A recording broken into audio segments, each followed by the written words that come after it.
Did you know that one of the biggest turning points in hip hop history actually wasn't a song or even the party that jumped everything off? It was the night New York City went dark.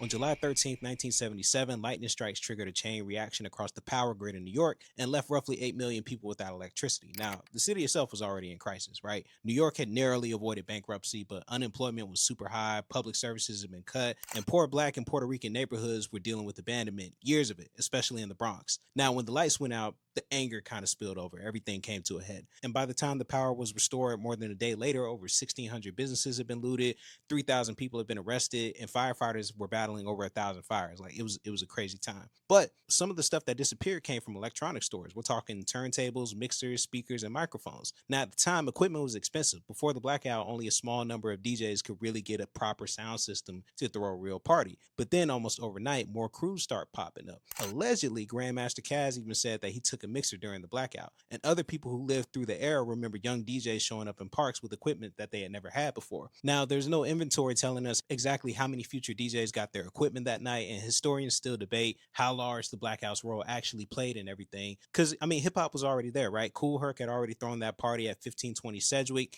Grandmaster Flash and other pioneers were already advancing the culture. So the blackout didn't necessarily create hip hop culture. But what it did was it did lower the barrier to entry more or less. It accelerated things, if you will. More equipment means more DJs meant more parties, more crews, essentially more MCs overall, and more competition pushing the culture forward. But when the lights came back on, hip hop may have had more people ready to tune in, and that's how we get to where we are 53 years later. Let me know what y'all think though. Peace.